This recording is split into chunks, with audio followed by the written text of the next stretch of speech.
V Silnici ob Dravi so se predstavili plesalci Katja Dance Company z multimedijsko gledališko plesno predstavo Project X. Project X je predstava, ki opozarja na nespoštljiv odnos, ki ga ima človek do narave in zato posledično izgublja svoj prostor, svobodo in osnovne dobrine. Katja Dance Company je tokratno predstavo poklonila 6-letni Kiari iz Silnice ob Dravi. Vedno pomagamo tistim ranljivim skupinam. Jaz sem napisala vezno besedilo, skupaj sva zbrala glasbo, on je zaslužen za vso projekcijo in za vso organizacijo in potem s plesalci vadimo v Ljubljani v studiih in po Sloveniji nastopamo s temi predstavami in poskušamo najti v lokalnem okolju nekoga, ki mu potem darujemo denar od vstopnic. Tokrat so plesalci kupnino od vstopnic podarili deklici, ki je rojena z Downovim sindromom in težko srčno napako. Občutki so nepopisni, vidiš, da so še ljudje za ljudi, da radi pomagajo, da so sočutni in ja, naša Kiara bo kar zadovoljna z njenimi pripomočki in s fizioterapijami in vsem tem, kar si bomo lahko ustvarili še s tem. Kiara namreč ne govori in ne hodi, zato je največja želja družine, da bi Kiara lahko shodila in zadihala sama, saj je Kiara navdušena nad svetom, ki jo obdaja. Njej je svet lep. Mi se mogoče obremenjujemo, kako in kaj, njen bo svet vedno lep. Ona je sonček in je prav sonce v naše življenje prinesla.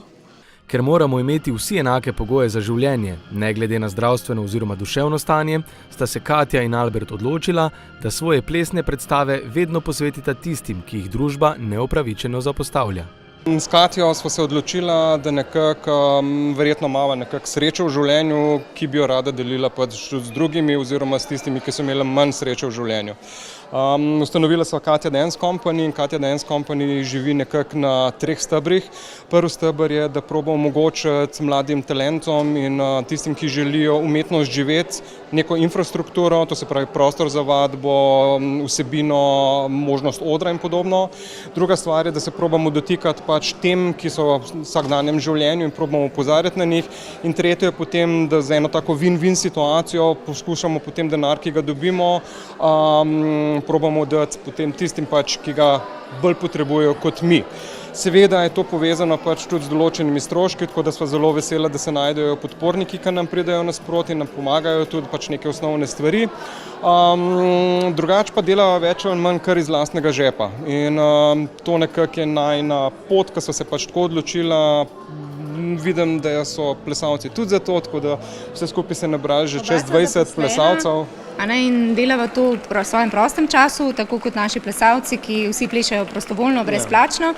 Imamo pa to srečo, da nas že pri obeh predstavah, oziroma pri meni že v 3. primeru, da nam stoji ob strani nekdanja varuhinja človekovih pravic, gospa Vlasta Nussdorfer, ker v bistvu res vedno pride, sam zdaj se je upokojila in v bistvu nagovori občinstva, zato nam je pa poslala tole sporočilo.